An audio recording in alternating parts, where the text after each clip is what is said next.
Welcome to the Great Detectives of Old Time Radio. From Boise, Idaho, this is your host, Adam Graham. If you have a comment, send it to me. Box 13 at greatdetectives.net.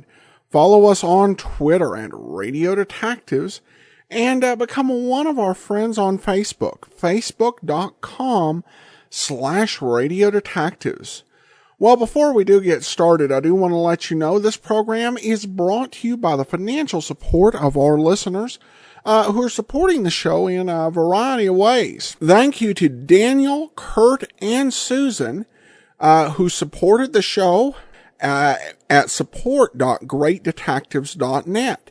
To Mike, who's become a regular monthly supporter of the show at the rookie level on our Patreon campaign, patreon.greatdetectives.net, and to Ron and Nancy, who went ahead and sent in a donation to our P.O. Box, Adam Graham, P.O. Box 15913, Boise, Idaho 83715. Now it's time for today's episode of The Adventures of Philip Marlowe. The original air date, February 28th, 1950, and the title, The Big Step. Get this and get it straight. Crime is a sucker's road, and those who travel it wind up in the gut of the prison of the grave.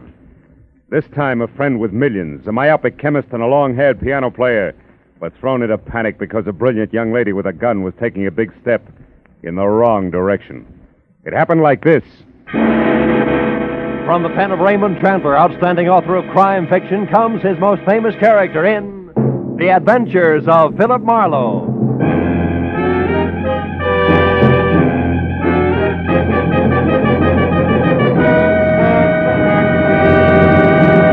Now, with Gerald Moore starred as Philip Marlowe, we bring you tonight's exciting story, The Big Step.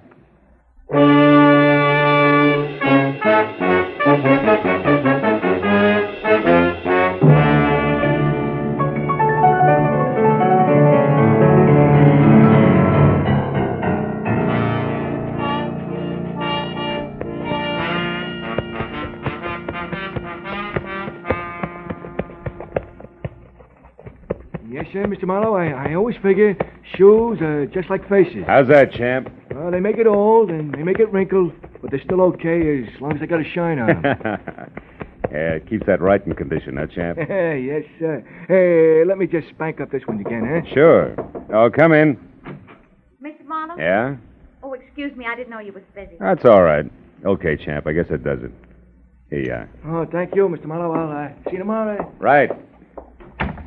Well, now that my shoes have a new lease on life, won't you sit down? Miss, Cantor. Mrs. Betty Cantor. Oh. I'm a waitress at the Shelton Cafe. I need your help, Mr. Marlowe. There's something you could do for me. You free to take a case? Well, I'm free, depending on the case. What is it? Well, today, this friend of mine, Shirley Vitello, comes into the restaurant where I work. Yeah. She takes her usual table, and while she's waiting for her order, she starts reading the paper. Well, it's all quiet so far, Betty. Yeah, but just when I'm bringing in the tomato juice, it happens. She sees something in the paper that scares her. Scares her bad. What was it, Betty? Do you know? I don't know. She mutters something, and then she runs out of the place. Her face was gray like ashes. Later, I got to worrying. I called her at home, then at the lab where she works, even her husband's studio. No luck. Now, wait a minute, Betty. I don't quite get the connection. You and Shirley Vitello, I mean. Oh, I don't know her social. We're only chummy at the restaurant. She's been eating there for years. Well, that's a basis for friendship. Well, about 6 months ago, I was in bad trouble. And Shirley came through with $200 when it seemed like more money than I'd ever seen. Yeah. It kept me and my husband together. So, you see, she means a lot to me. Yeah, I see what you mean. Well, look, Bet, what was this about a lab? Well, Shirley's a technician. She works as an assistant to a chemist named Softman. Abraham Softman, out on Melrose someplace. Mm-hmm. What about Shirley's husband? Do you know him? Gilbert? Oh, yeah. He comes in with her a lot. He's a piano composer and a real nice guy. Mm. He lives for his work. He's unknown now, but he's a real genius, Shirley says. Sure. She'd do anything to keep him and his music going. Yeah, well, tell me, this friend of yours saw something in a paper you said that scared her. Now, that's all you know, huh? Yeah. And I want you to find out why and help her. Here's $50, Mr. Marlowe. That's what you charge, ain't it? More or less, yeah. By the way, Mrs. Cantor, where's your ring? I sometimes take it off when I'm working. You do, huh? Yeah. Or perhaps when you hock it to raise $50? Look, Betty, I'm a careless guy. You better hold the money, huh? Oh, but Mr. Marlowe... Where do the Vitellos live? But Mr. We're Marlowe... in a hurry, Betty, remember? Where's the address? Well, it's 3140 Veteran Avenue. Mm-hmm. And in case you want it, Gilbert's studio is Benedict Canyon, 510. Thanks, Mr. Marlowe. And you call me at Empire 17087, huh?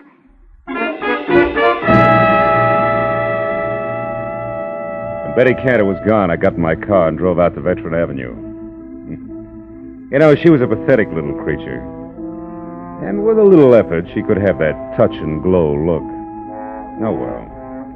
3140 was one of those small but neat houses that grow like mushrooms overnight on a post-war California landscape. And it was locked, dark, and quiet. I went around to the back and started on the windows. The third one opened when I tried it. I climbed in, turned on some lights, and made the grand tour, then entered in the den. The only indication that anyone had been there all day was a current issue of the L.A. Star crumpled in the wastebasket. I pulled it out and started through it. On page 5, I found the hole where a 2-column story had been clipped out. And then somebody was at the front door. I started toward it, but changed my mind at the sound of the key in the lock. And instead moved back into the den and watched. A head that belonged on a gopher wearing a battered fedora and inch-thick glasses above a fur-collared coat peeked in. Gave the place a myopic once-over and headed straight for the den. So I stepped out where he could see me. I have never seen you before. What are you doing here? You tell me first, Pop. I'm bigger than you are. I'm Dr. Abraham Softman. Softman? Oh, the chemist Shirley Vitello works for. Is that why you have a key? Yes, she leaves unfinished. She leaves work here for me to pick up. It's a convenience for both of us. But now you can also explain, maybe? Well, a friend thinks your assistant's in trouble. I'm trying to find out. The name's Marlowe. Aha. I suspected now I'm right. What? Shirley came to the laboratory late from lunch today and very much upset. She left again soon, right in the middle of our most important crimson test. Your what? Our crimson test. Oh, yeah. Without one word to me, she left. Never does this happen before. In all the 5 years, she has been my loyal right hand. Well, tell me, what's the nature of your research, Dr. Softman? We are developing new commercial dyes. Oh, such a beautiful crimson we have now. Really? Shirley knows as much as I do about all of it. Mr. Marlowe. Was it you who opened the desk drawer there? No. I didn't notice it till now. 2 boxes of .32 caliber ammunition. 9 shells gone from the top one. She kept a gun there. I've seen it before. That's gone, too. What kind of trouble needs a gun, Mr. Marlowe? Oh, I could think of a few. And they all say we better locate Shirley and soon. Now, look, Doc, I want to ask you... Just one moment, What? please. Maybe you will know if this means anything. I found this under her work table after she left this afternoon. Is it maybe something? I don't know. Let me see. Empty reservation envelope from Federal Airlines, L.A. to New York, departure 11:35 tonight. Made out to Ruth Britton. Ruth Britton? Who's that? Well, I don't know her, but she must be something to Shirley. Perhaps this Ruth Britton is the trouble. Well, the airline number's here. Where's the phone? It's out there in the other room, there Oh. on the table. Yeah, I got it. Hudson 28610.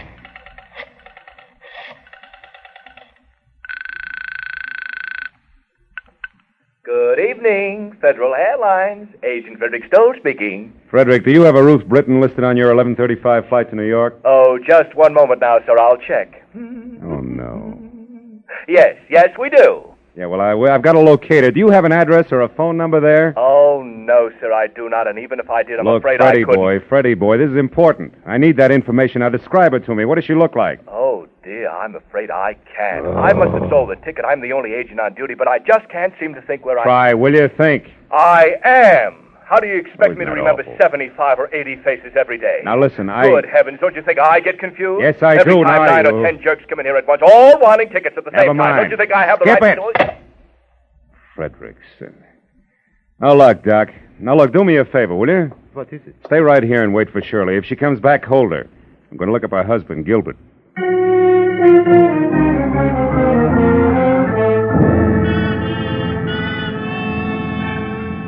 The first stop was a newsstand.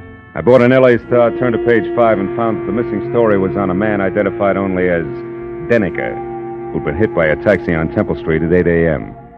The only reason it rated 2 columns was that before he lapsed into unconsciousness, he told the ambulance crew from the Citizens Emergency Hospital that he knew he was going to die and wanted to clear his conscience by confessing a crime he'd committed. It ended with police standing by.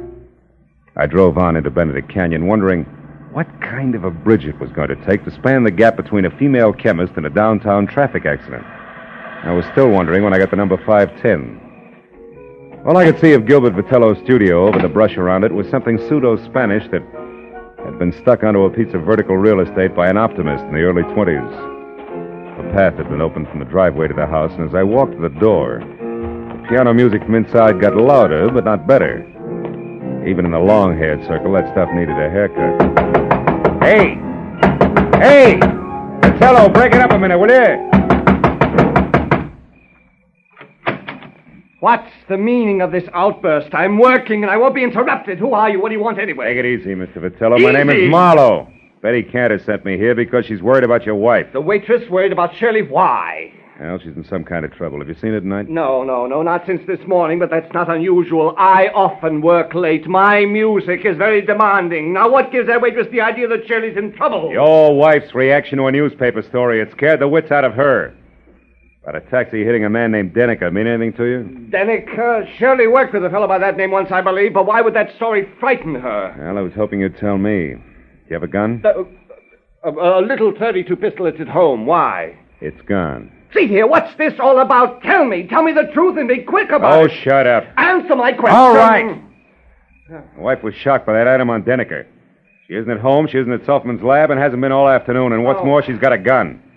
That's all I know, except for one thing. Who's Ruth Britton? She's a friend of Shirley's from the East. She's been visiting relatives out here. Why? Nothing. Maybe Shirley's got a plane reservation for her, that's all. Mr. Marlowe, if that's all you have to offer, why don't you get out of here so I can go to work? I'm quite certain if Shirley were actually in trouble, she'd come to me for help. And incidentally, tell Betty Cantor to take some vitamins or something. She's becoming a meddlesome busybody. You know, there was a quality about Gilbert Vitello that made me want to sock him on the temperament with the heavy end of his grand piano. When I started down the path to the driveway, I forgot about him, because a pair of headlights slashed through the foliage like a giant scythe. I ran to where I could see and watched the girl in a brown suit get out of a sleek new Hudson and start toward the house. Then she saw me. She backed away, then threw me one scared look and darted into a side path like a jittery cottontail.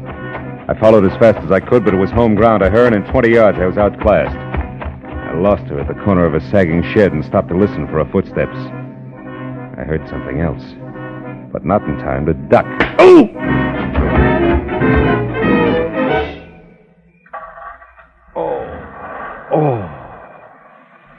Oh. You there, you. Marlowe, is that you, Marlowe? Marlowe, what happened, Marlowe? I heard a car come in with a crowd. Shut up. Well, surely she slugged me. I don't believe it. You're lying. Okay, I'm lying. For what it's worth to you, Die Hard, your wife isn't kidding. She told me personally with a blunt instrument. Play that knee flat, Jack.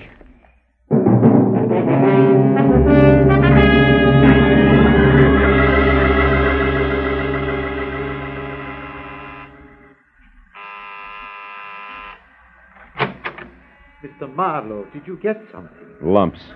Oh, look at... How about you, Dr. Softman? No, nothing. Come in. Yeah. No one has come here. You found out something? Ever hear of a guy named Denneker, Doc? Me hear of Morris Denneker?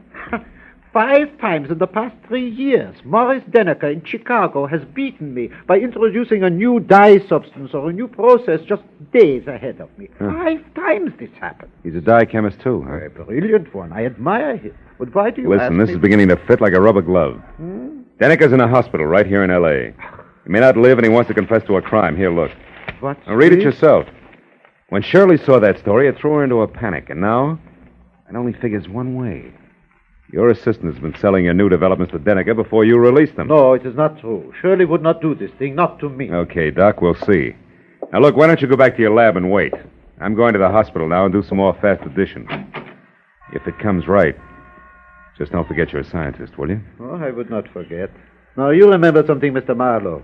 2 + 2 does not always make 4, especially when you are adding up human halves.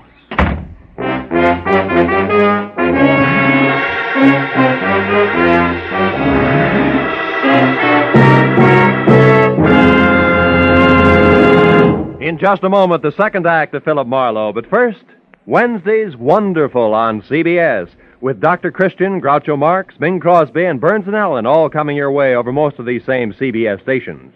This Wednesday, Brother Bob Crosby visits Bing. Gracie Allen stumps the income tax experts. Groucho will be on hand with his ad-libs and teams of opposition. And Dr. Christian makes a wily grandmother stick to the truth for once. So be listening this Wednesday, won't you? Now, with our star, Gerald Moore, we return to the second act of Philip Marlowe and tonight's story, The Big Step.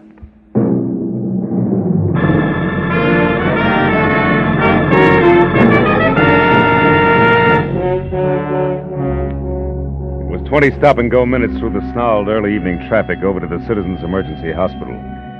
All the way, I kept hoping that Denica's confession wasn't going to have anything to do with Shirley Vitello. But when I was there, standing next to Detective Lieutenant Matthews and filling him in to date, I racked that hope up under wishful thinking. Morris Denica had already come, too. Yeah, Marlowe, about a half hour ago.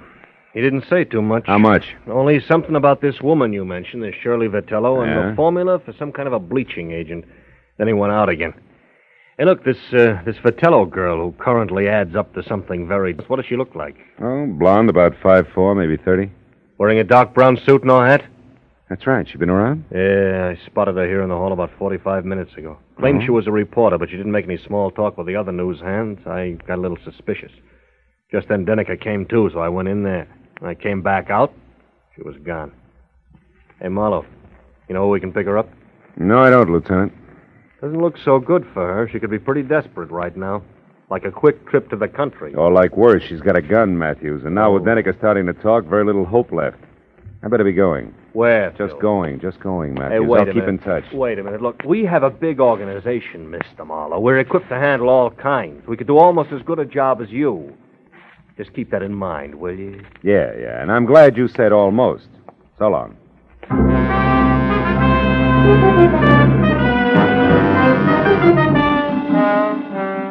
I got back into my car and pointed it toward the Vitello place on Veteran Avenue again.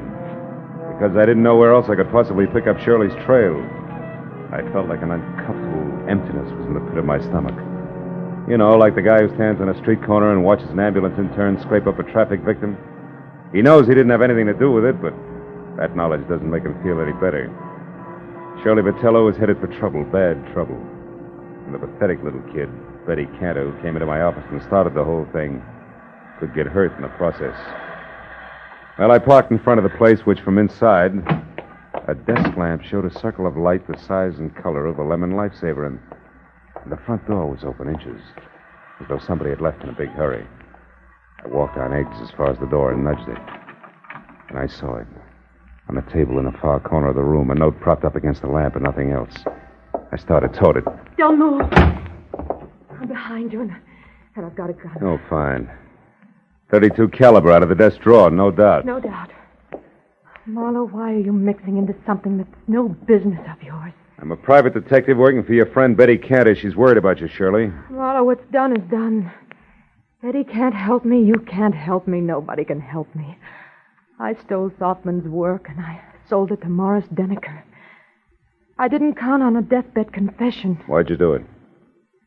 I love my husband, and he needs money to go on with his work. No. Gilbert's in on this with you, huh? Oh, no. No, he isn't. He thought my wages were high, that's all. The note I left there on the table makes that clear. Also, Also what? it says goodbye. I love him, Marlowe. When I'm gone, he'll have enough money to carry on. Keep the studio that means so much to him. And nothing can be taken away from him. I've seen to that, legal-like. Just what do you mean gone, Shirley? How far is gone? A long way, Marlowe. All the way. Suicide?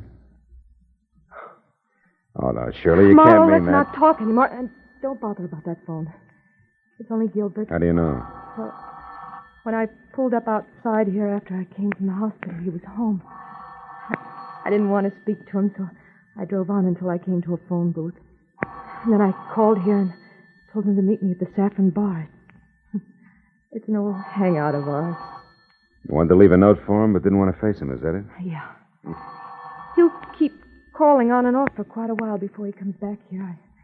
I figured it would be better that way. I didn't want him chasing me. The sea air might give the big lug a cold. It always did. Well, Marlowe, it looks like it's about time to put you away for safekeeping. I don't think so, Shirley. I think the phone is about... No! Next time, Marlowe, it'll be more than a vase, but just as fragile. Now, the closet's cedar lined and strong. It should hold you long enough. Get in, Marlowe. Go on. Okay. And it is, baby. But first... What? The step you're about to take, Shirley, yeah, I listen... know all about it. It's a big step, isn't it, Marlowe? Would save your breath. I wouldn't be any happier in prison or running away, believe me. Not a bit happier. So long, Marlowe.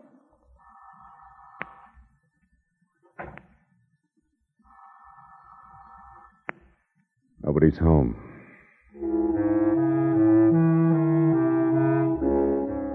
Shirley Vitello was mixed up about a lot of things in life, but that doesn't include closets, because the one she put me in was strong. The lining she called cedar must have been hand-me-down armor plate from a retired battle wagon. So all in all, I was 45 minutes alternately kicking and resting while the insistent telephone marked the 5-minute intervals for me. But finally, it was the wood around the lock that gave way. I was out. Hello? Hello, who's this? Marlowe Vitello, and save your questions till you hear what I have to say. Marlowe, where's my wife? She was supposed to meet me here at the Saffron Bar. I said save it. Now listen. Your wife's out to kill herself.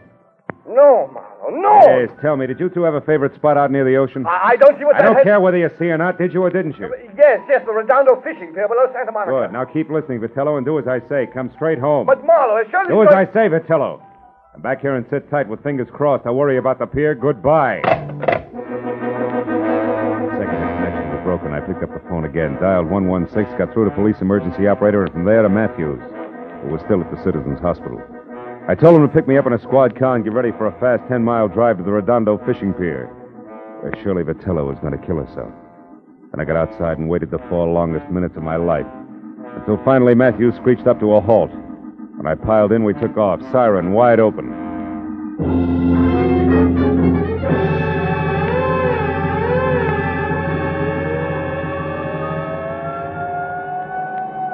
It'll be less than a minute now, Marlowe. Pier's only a couple of blocks away. Good. Better have Mooney kill that siren, Lieutenant. Jack, we want to come in quiet, Mooney. Okay, Lieutenant. Well, there she is. That tower's out on the pier. Yeah, Mooney, pull up here, will you? We don't want to scare her into something. Matthews. What? That crowd there, halfway out on the pier. There's a cop with them. Yes, so there is. You better drive right up, Mooney. Looks like we're too late, Phil.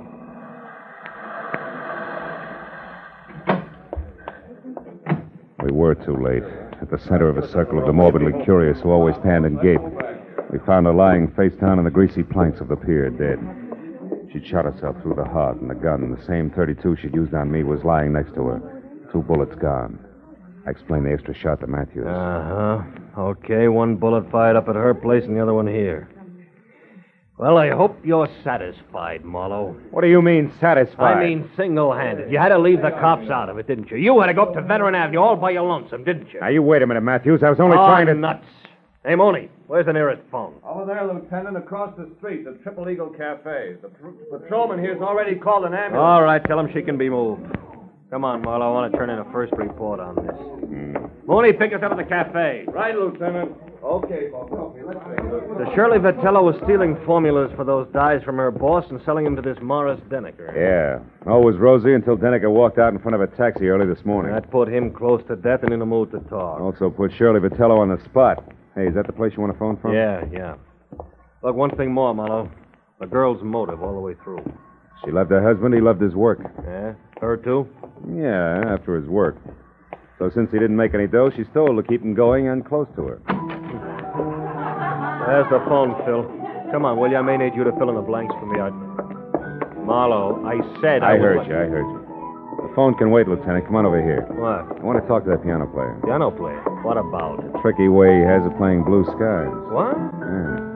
Hey, Bud, that's all right. You got a mean left hand there. Yeah, I open in Carnegie Hall next week. Don't miss me. I'll try not to. It's just terrific what you do with that tune, you know? My own particular arrangement. Nobody else's, huh? Oh, nobody. I've been working on this arrangement for a week. That's all I wanted to know. Hey, Marlowe, what are you getting at? The phone, I've heard enough. Where'd you say it was, Matthews? Over there, at the left of the bar. But, Phil, what time is it, Lieutenant? 5 after 12. Marlowe, what is it? A switch, Matthews. A switch? Yeah, one that'll knock your badge off. Will you get a load of this? Oh, listen. Good evening, Federal Airwaves. Agent Frederick Stoll. Listen, speaking. Frederick, I'm the party who called before about the reservations for Ruth Britton on the 11:35 for New York. Oh, yes, I remember you. I'll probably... Never mind. It's police business, Freddie. Did the plane leave on schedule? Of course it did.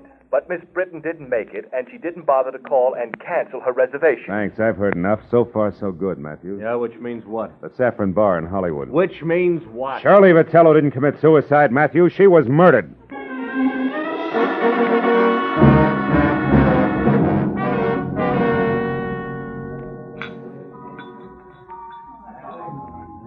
Okay, Phil. Where's your man? Right there. That table against the wall. Oh. Come on, Matthews. Hawaiian music, sentimental rock, degradation, abomination. Oh, I don't think it's as bad as all that, Gilbert, old boy. Marlowe, you a cop, the most insensitive of all people.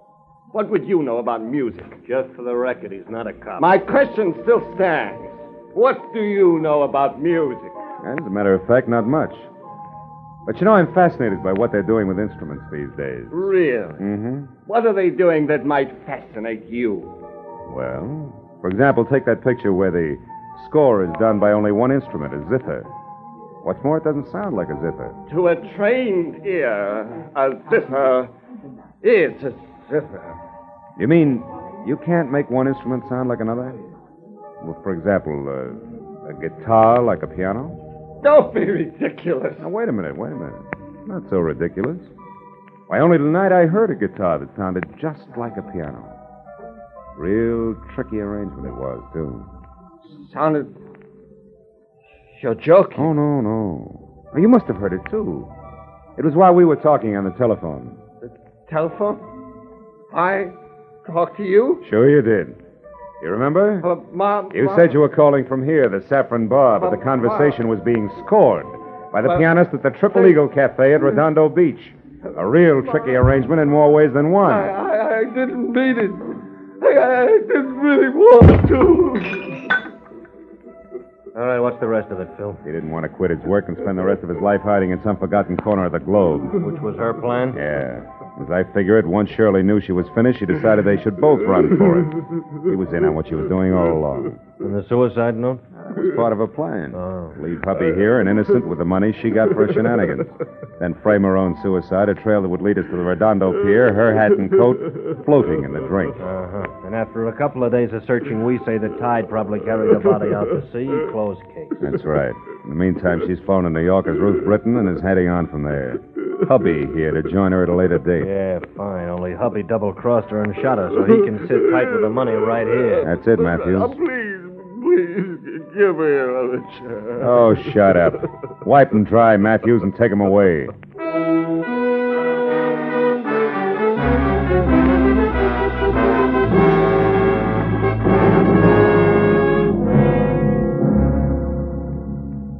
I didn't go along with Matthews. I didn't even bother about my car, which I'd left in front of the Vitello place. I'd had enough for one night.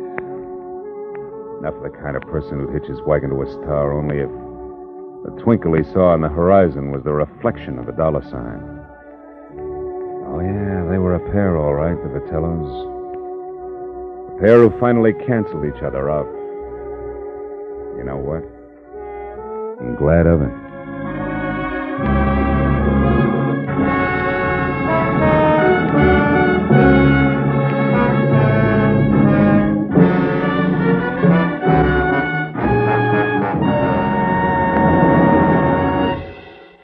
The Adventures of Philip Marlowe, bringing you Raymond Chandler's most famous character, star Gerald Moore, are produced and directed by Norman MacDonald and are written for radio by Robert Mitchell and Gene Levitt.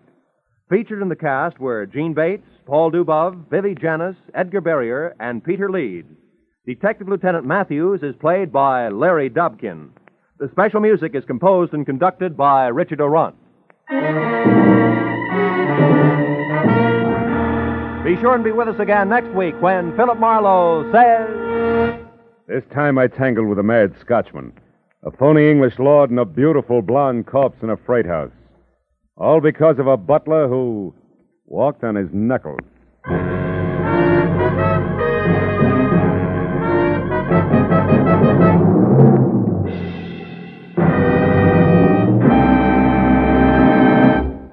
How about tying a mental string around your finger today to remind yourself to file your 1949 income tax return as soon as possible?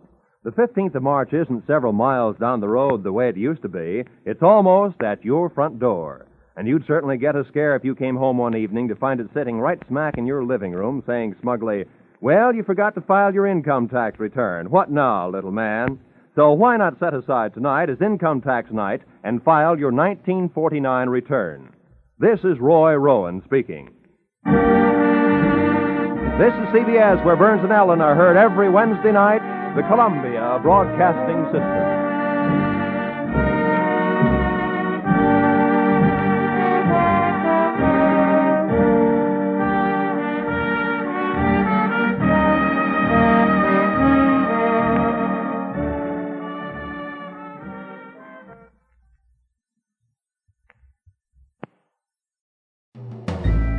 This is Andrea J. Graham, author of the Web Surfer series. Oh, and a Madam's Wife.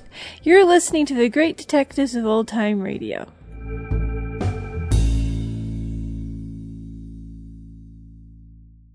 Welcome back. Well, we once again hear a naming scheme for an episode similar to Dragnet, and I think that we heard that on The Saint, and I think it's fair to say that this is not just a Dragnet thing, though it really became associated with them. This episode also features a kind of interesting reversal of a key trope of the hard-boiled detective story. It's one of those points, what will often happen is you will see a hard-working man led astray and into crime by the demands of a spoiled wife. That's the typical trope. And here they turn that sort of trope on its head. And it makes for a pretty interesting case. And this definitely does continue to be a strong series. I definitely appreciated Lieutenant Matthews getting on Marlowe for getting into the police's business. That's realistic, and I think I do prefer that over Lieutenant Ibarra's sort of nonchalance about the whole thing. All right, well, on to listener comments and feedback. Francis writes in, "This is an excellent show from a great series. Gerald Moore was such a good actor, and playing Marlowe was, I think, some of his best work." Indeed it was, and certainly his most memorable. He often did good work in other series, but didn't stand out necessarily, which I think is part of the nature of good character work. All right, well, we also do have a letter from Ron and Nancy, who write regarding their donation. "This is a small token of appreciation for your broadcast. My husband has them on his iPhone, and we listen to them as we drive. They make the trips between home and our boat, or wherever we're going past quickly. Recently, we listened as we cruised Alaska's Inside Passage from Vancouver to Juneau. Love Dragnet, Philip Marlowe, and Johnny Dollar. We cheer when Johnny gives a concussion instead of getting one." That's definitely a good moment. We enjoy all the hard work you do researching too. Has anyone counted the roles Virginia Gregg did? So versatile and believable. Thanks so much, Ron and Nancy. In answer to the Virginia Gregg question, no one has done a comprehensive survey to discover how many appearances she made. Some of that is complicated by poor record keeping of the time. There are so many shows for which the record is lost, and we don't really know who appeared in all of these programs. But from what we do know, it is a prodigious record of radio productivity. The RadioGoldIndex.com, whose catalog is by no means complete, tracks 1,400 appearances by Virginia Gregg from 1942, and then even into some of the radio revival programs like the Sears Radio Theater. Again, that's not a comprehensive database. Dennis of the Digital Deli FTP.com estimates that he has 3,000 programs featuring Virginia Gregg. And that certainly seems believable. But at any rate, thanks so much for the question. And yes, Virginia Gregg really was so vital to the success of the golden age of radio and to so many programs. When I did my list of radio's most essential people, she was number 5 on the list. She mostly did character roles, but she did so many, and she did them so memorably. She was just incredibly vital. I don't think the golden age of radio would have been the same without her. All right, well, that will do it for today. We'll be back tomorrow with an episode of Nick Carter, and then join us again next Wednesday for another adventure with Philip Marlowe. In the meantime, send your comments to Box